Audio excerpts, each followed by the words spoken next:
Early one morning last month, before the dawn broke through the dark horizon, my brother set out to kill the wolf. Legend claims that she only ever skulks the woods at this time, in between the moon's fall and sun's rise. People constantly allege they found and almost killed her. A few days after his quest, when the hospital released him, he posted on Facebook. Yeah, I found her. She was real skinny and just some lady looking straight at me when all of a sudden she was real big and gray and her teeth was about the biggest teeth I ever saw. It nearly ripped my entire arm off. Good thing I'm friggin' jacked and strong enough to pull her off. Tried to stab her and bring her home to show her off, but she ran away right before I could grab a hold of her.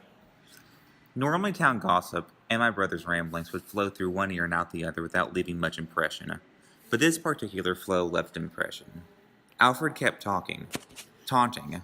You know, that wolf is a danger to us all. You don't want to do anything about it just because you're a little baby brother. Was he right? Was I just a little baby brother in his eyes? The people in his comment section would probably agree. Scary. Praise to God that you made it out safe. If only other men were as brave, they could go with you. Proud of you. Wish I could have gone, but I had to get up early and go to the mill. We would have killed that hairy bitch in one slice. Praying for you. Let me know if you go back in the woods.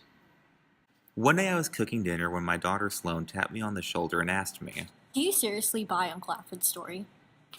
I didn't really know how to respond, so I just told her, well, something attacked him. Isn't it more likely that it's just some random wolf, not this legendary werewolf creature? It may seem that way to you, but he swears by it. You've said before that Uncle Alfred is full of it. Why do you suddenly believe this BS story? I didn't have a response to this. When I didn't respond for a moment, Sloane groaned and left the room. She went to bed early that night, not bothering to even eat dinner. She'll just sneak into the kitchen in the middle of the night, I figured. Sneak out, she did. We couldn't find her for 2 weeks. None of the search parties were able to locate her. No matter where we searched in the woods, she never showed up. One day, though, a brisk Tuesday, her history teacher, Mr. Compton, found an audio recorder with Sloane's voice on it. He turned it to the police, who after a few days finally let me listen to it. November 9th, 2026. I'm finally here in the woods. It's cold and the sun hasn't even risen yet, but the moon is still illuminating ground just enough for me to find my way. I didn't sneak out just to turn back now, though. Anyone listening to this will finally realize that this wolf gossip is a load of donkey shit, just like any other rumor and legend this town has to offer.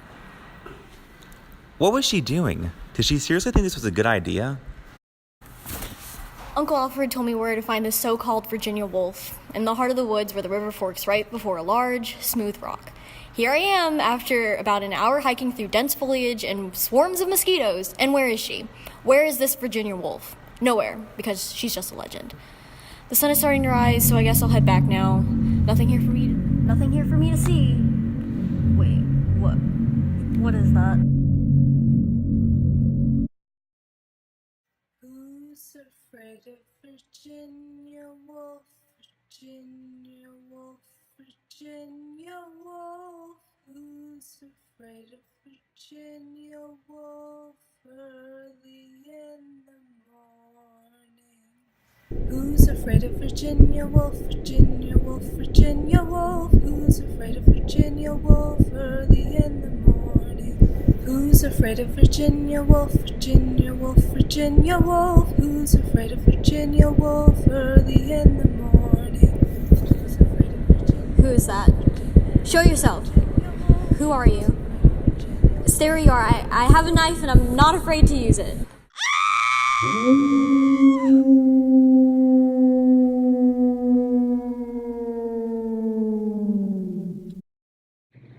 I sat there in the police station, numb, not knowing what to say. The world kept going, and I eventually found my way home, where life was on pause. The clock kept ticking, and I kept existing, a simple tune playing in my head. Who's afraid of Virginia Woolf? Virginia Woolf, Virginia Woolf. Who's afraid of Virginia Woolf early in the morning?